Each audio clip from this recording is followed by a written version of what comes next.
Hello बच्चों, स्वागत है आपका आपके अपने YouTube चैनल नवोदय ट्रिक्स गुरुजी पर। आज हम पढ़ने वाले हैं नवोदय एंट्रेंस एग्जाम 2023 की प्रिपरेशन के लिए, जो हम लोग आपको आर्यत बुक और अग्रवाल एग्जाम कार्ड की बुक, जो कि नवोदय की बेस्ट बुक कही जाती है, का फुल सॉल्यूशन करवा रहे हैं। आज हम उसी में पढ़ने वाले हैं हिंदी के चैप्टर नंबर 2 आपठित गद्यांशों को। अगर इससे पहले के वीडियो आप लोगों ने नहीं देखे हैं तो आप हमारे चैनल की प्लेलिस्ट में जाकर वहां से आसानी से उन सारे वीडियो को देख सकते हो। और अगर आप मैथ का फुल सॉल्यूशन देखना चाहते हैं तो भी आप हमारे चैनल की प्लेलिस्ट में जाकर वहां से उन सारे वीडियो को आसानी से देख सकते हैं। तो चलिए, ये रहा आज का हमारा पहला आपठित गद्यांश।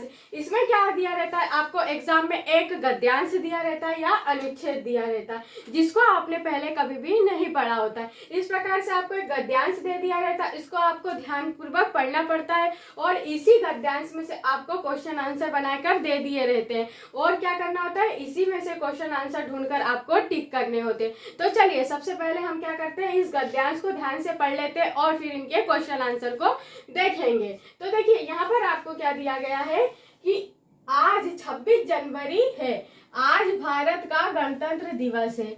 आज आपकी 26 जनवरी बोला गया है और आज जो है भारत का गणतंत्र दिवस है। गणतंत्र दिवस अगर आपसे पूछे किस दिन मनाया जाता है तो हम गणतंत्र दिवस किस दिन मनाते हैं, तो 26 जनवरी के दिन बनाते हैं। क्या आपने कभी इस बात पर विचार किया है कि हमारे जीवन में गणतंत्र दिवस का क्या महत्व है? हमें समझ लेना चाहिए कि आज का दिन मात्र छुट्टी का, खेल कूद का, खुशियां मनाने का ना होकर अपने कर्तव्य पर विचार करने का दिन भी है। यह दिन क्या क्या होता है, हमें देश की रक्षा के लिए अपना कर्तव्य बताना चाहिए। और यह केवल खेलकूद और छुट्टी का दिन ही नहीं होता, ये आपको इसमें बोला गया है। सन 1950 में इसी दिन भारत को प्रभुत्व संपन्न जनतंत्रात्मक जनतंत्र घोषित किया गया था। इस दिन हमारा अपना संविधान लागू हुआ था। अगर आपसे बोल दे कि हमारा संविधान कब लागू हुआ था, तो देखिए आपको यहाँ गद्यांश में बताया गया है कि जो 26 जनवरी 1950 है, इस दिन हमारा संविधान लागू हुआ था। और इसी दिन से हम एक प्रभुत्व संपन्न जनतंत्र के नागरिक के रूप में गर्व कर सके हैं। इसकी प्राप्ति के लिए हमारे स्वतंत्रता सेनानियों ने कितना संघर्ष किया और अपना बलिदान किया। आपको पता होगा कि भारत की आज़ादी के लिए कितने लोगों ने अपना बलिदान दिया, जैसे कि कितनी माओं ने अपने बेटों को खोया, कितनी बहनों ने अपने भाइयों को खोया। इस सब की तूफानों भरी लंबी कहानी है। मतलब कि जो, जैसे कि हम बोल सकते हैं कि हमारी आज़ादी जो है, भारत की आज़ादी की लड़ाई में महात्मा गांधी, सुभाष चंद्र बोस, चंद्रशेखर आजाद आदि जैसे लोगों ने अपना क्या किया, बलिदान कर दिया भारत की आज़ादी के लिए। भारत की स्वतंत्रता की लड़ाई तो सन 1857 से चली आ रही है, परंतु जनवरी सन 1929 का विशेष महत्व है। इसी दिन पंडित जवाहरलाल नेहरू की अध्यक्षता में रावी नदी के किनारे लाहौर में अखिल भारतीय राष्ट्रीय कांग्रेस ने पूर्ण स्वराज प्राप्ति का प्रस्ताव पारित किया था। जो हमारी स्वतंत्रता की लड़ाई है, ये कब से चली आ रही है, 1857 से चली आ रही है। 1857 की जो क्रांति थी, इसमें सबसे ज्यादा अगर हम देखें तो किसने भाग लिया था, तो जो आपकी रानी लक्ष्मीबाई, तात्या टोपे आदि ने इसमें भाग लिया था। वहाँ कहाँ से शुरू हुई थी, तो बैरकपुर छबनी से स्टार्ट हुई थी। परंतु जो जनवरी 1929 है, इसका क्या है, विशेष महत्व है, क्योंकि इस दिन जो पंडित जवाहरलाल नेहरू थे, इनकी अध्यक्षता में रावी नदी के किनारे लाहौर जो था आपका, वहां पर भारतीय राष्ट्रीय कांग्रेस ने पूर्ण स्वराज की मांग रखी थी। उसके पहले केवल औपचारिक निवेश राज्य की प्राप्ति तक हमारा संघर्ष सीमित था। आज हमारे जनतंत्रात्मक भारत राष्ट्र का दिवस है। हम इसको उपहार में एक ही वस्तु दे सकते हैं, राष्ट्र के सम्मान की रक्षा के प्रति अपनी प्रतिबद्धता। क्या दे सकते हैं, तो हमें अपना क्या करना चाहिए, राष्ट्र के प्रति सम्मान करना चाहिए और देश की रक्षा के लिए हमेशा हमें सतत प्रयास करते रहना चाहिए। क्या हम इस प्रकार का संकल्प कर सकते हैं, तो बिल्कुल कर सकते हैं। हम अपने देश के लिए इतना कुछ तो कर ही सकते हैं कि हमें अपने राष्ट्र की सुरक्षा करना चाहिए और क्या करना चाहिए, हमेशा कर्तव्य का पालन करते रहना चाहिए। आपको यही इस पूरे गद्यांश में बता दिया है। तो आप क्या करते हैं, इस गद्यांश को तो हमने ध्यान से पढ़ लिया है। अब हम इनके क्या देखेंगे, क्वेश्चन आंसर देखेंगे। तो देखिए, ये रहा आपकी स्क्रीन पर फर्स्ट क्वेश्चन देखिए। अब हम जो क्वेश्चन देखेंगे, देखिए इसी गद्यांश में से आपको क्वेश्चन और आंसर दोनों ही मिलाकर बनाकर दिए गए हैं। तो आपको जो फर्स्ट क्वेश्चन में बोला गया, इसमें क्या बोला गया है कि 26 जनवरी को हम क्या कहते हैं, 26 जनवरी को आप लोग क्या कहते हैं। ऑप्शन नंबर ए दिया गया गणतंत्र दिवस, ऑप्शन नंबर बी दिया गया स्वतंत्रता दिवस, ऑप्शन नंबर सी दिया गया राष्ट्र का जन्म दिवस और ऑप्शन नंबर डी दिया गया बेटा आपको दिया गया है छुट्टी का एक दिन। तो जो 26 जनवरी होता है उसे हम किस दिन के रूप में बनाते हैं ये आपको बताना है। तो देखिए अगर आपने गद्यांश ठीक तरीके से पढ़ा होगा तो आपको इसका आंसर देने में बिल्कुल भी कठिनाई नहीं हो रही होगी। अगर आपको इसका आंसर पता हो तो आप मुझे कमेंट बॉक्स में इसका आंसर कर बता सकते हैं। तो देखिए यहाँ आपको फर्स्ट लाइन में ही बता दिया गया है कि 26 जनवरी जो है इस दिन भारत का गणतंत्र दिवस है।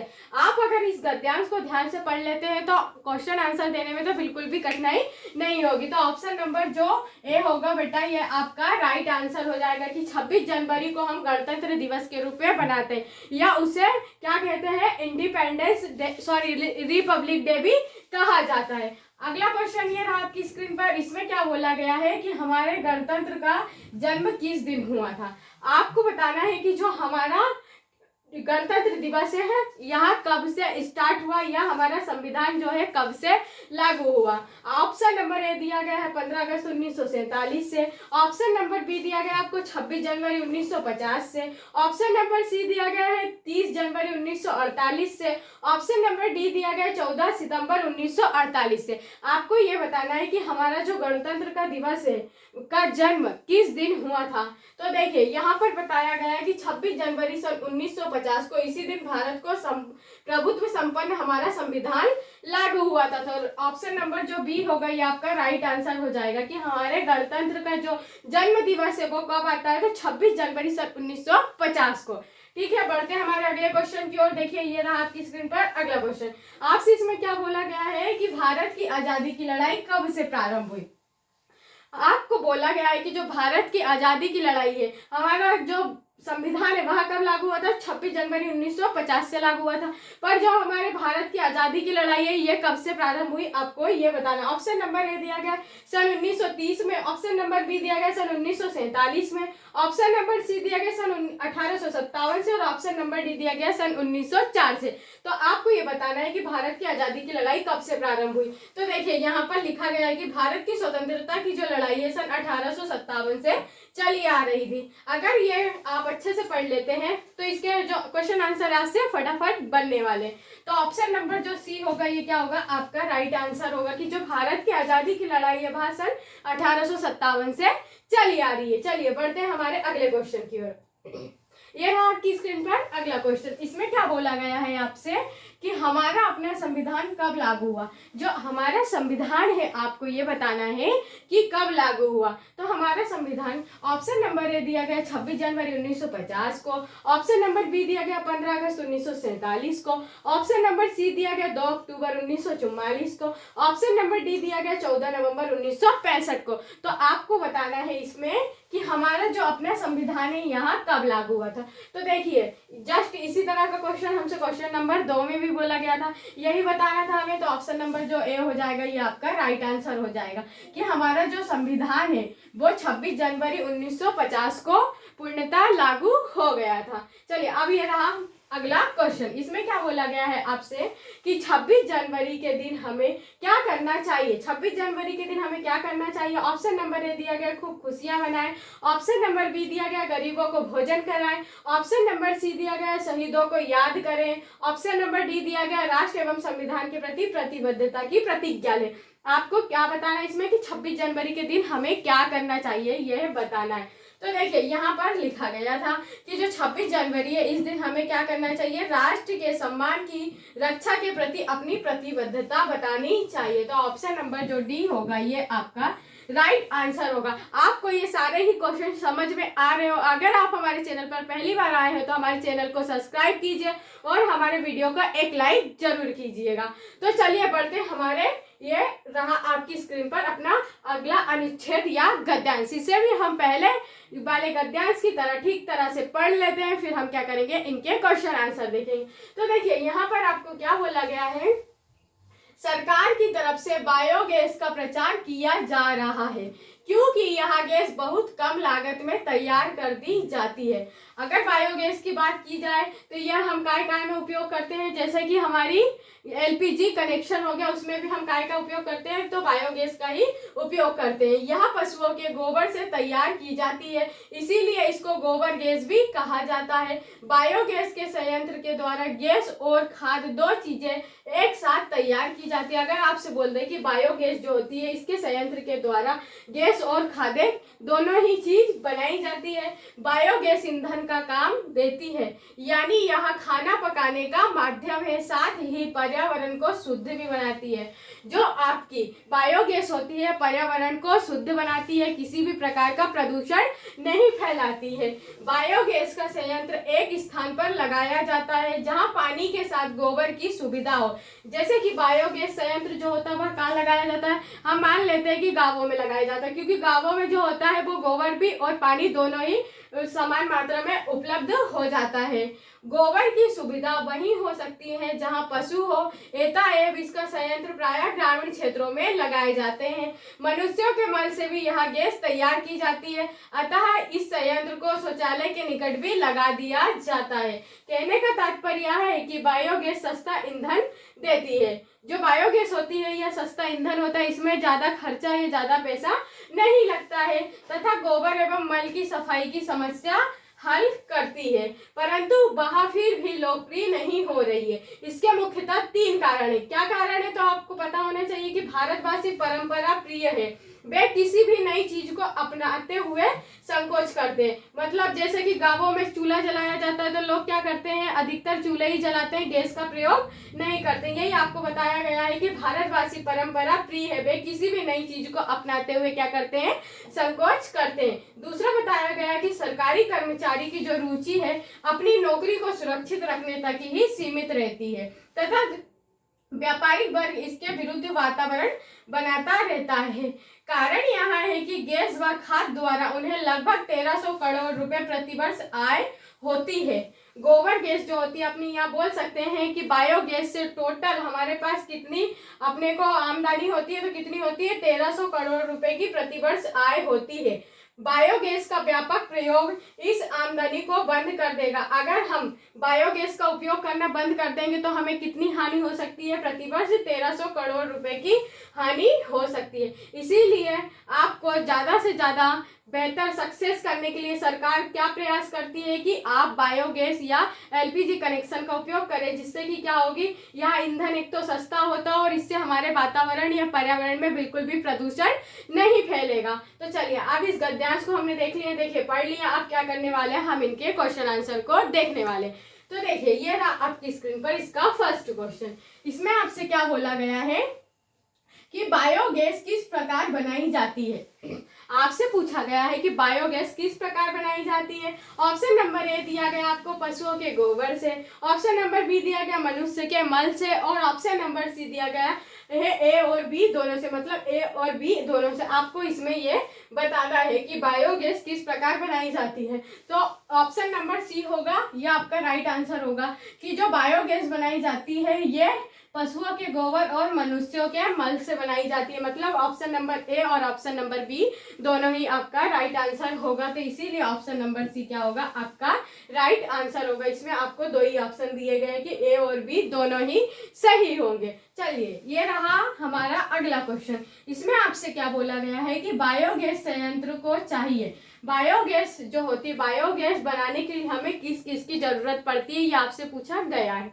ऑप्शन नंबर ए दिया गया मल व गोबर की, ऑप्शन नंबर बी दिया गया मल की, ऑप्शन नंबर सी दिया गया गोबर की, ऑप्शन नंबर डी दिया गया शुद्ध स्वस्थ वातावरण की। तो किस किस की जरूरत पड़ती है बायोगैस संयंत्र के लिए, तो ऑप्शन नंबर ए होगा आपका राइट आंसर होगा कि मल व गोबर की जरूरत पड़ती है हमें। किसके लिए, तो बायोगैस संयंत्र के लिए मल व गोबर। इसके बिना तो क्या किया जा सकता है, बायोगैस बनाई ही नहीं जा सकती है।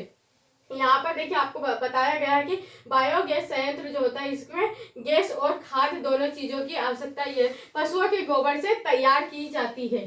अगला देखिए, अगले में क्या बोला गया आपको कि बायोगैस द्वारा क्या होता है, तो बायोगैस जो होता है ऑप्शन नंबर ए दिया गया सस्ता ईंधन मिलता है।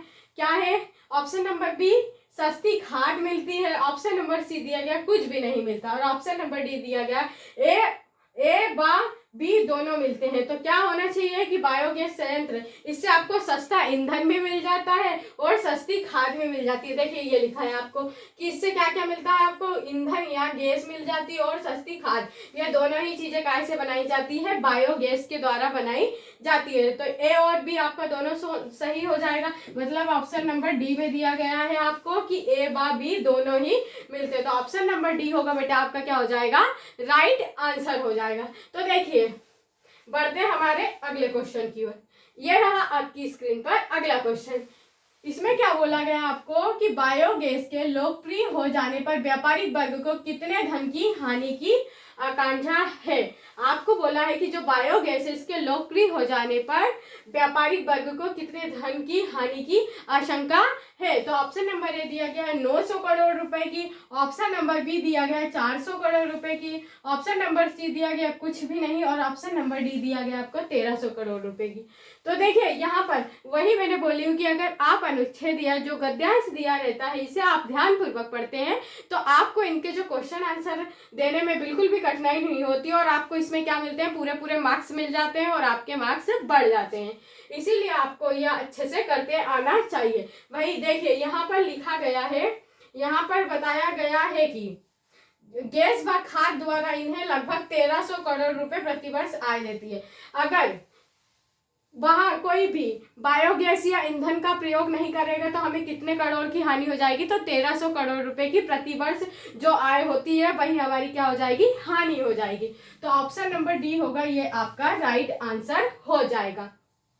अब अगले क्वेश्चन में आपसे क्या बोला गया है, इसमें बोला गया है कि बायोगैस को गांव वाले नहीं अपनाते, क्यों नहीं अपनाते गांव के लोग, क्योंकि मैंने आपको बताया कि वो लोग क्या होते हैं, परंपरावादी होते हैं। जैसे घर में अगर चूल्हा जल रहा है तो वो क्या करेंगे, चूल्हा ही जलाएंगे, गैस को क्या देंगे, उतनी जगह नहीं देते हैं। ऑप्शन नंबर ए दिया गया है गोबर से कंडे बना लेते हैं, ऑप्शन नंबर बी दिया गया है वे नई चीजों को अपनाते हुए संकोच करते हैं, ऑप्शन नंबर सी है आपको इसमें बदबू आती है, और ऑप्शन नंबर डी दिया गया है उनके यहाँ एलपीजी के चूल्हे जलाए जाते हैं। आपको इसमें बताना था कि बायोगैस को गाँव वाले क्यों नहीं अपनाते हैं, क्यों नहीं अपनाते हैं। तो देखिए यहाँ पर लिखा है आपको, इसीलिए उन्होंने इसके लोकप्रिय होने के 3 प्रमुख कारण बताए कि भारतवासी परंपरा प्रिय है, वे किसी भी नई चीज को अपनाते हुए क्या करते हैं, संकोच करते हैं। इसीलिए गांव वाले क्या होते हैं, वह बायोगैस या ईंधन का प्रयोग नहीं करते हैं। ऑप्शन नंबर बी हो जाएगा ये आपका राइट आंसर कि वे नई चीजों को अपनाते हुए संकोच करते हैं। तो देखिए आज का हमारा ये सेशन कंप्लीट होता है। अगर आपको हमारा यह वीडियो पसंद आया हो तो हमारे वीडियो को लाइक करें और हमारे चैनल नवोदय ट्रिक्स गुरुजी को जरूर सब्सक्राइब कर लें। अगर आप नवोदय एंट्रेंस एग्जाम 2023 में सिलेक्शन लेना चाहते हैं तो आप हमारे चैनल की प्लेलिस्ट में जाकर वहां से उन सारे वीडियो को आसानी से देख सकते हैं, जो कि हमने अरिहंत बुक और अग्रवाल एग्जाम कार्ड की बुक का आपको फुल सॉल्यूशन करवा कर रखा है। इस वीडियो को आपने ज्यादा से ज्यादा दोस्तों में शेयर करें ताकि उनका भी आपके साथ नवोदय एंट्रेंस एग्जाम 2023 में सिलेक्शन हो सके। तो चलिए मिलते हैं हमारे नेक्स्ट वीडियो में, तब तक के लिए थैंक यू।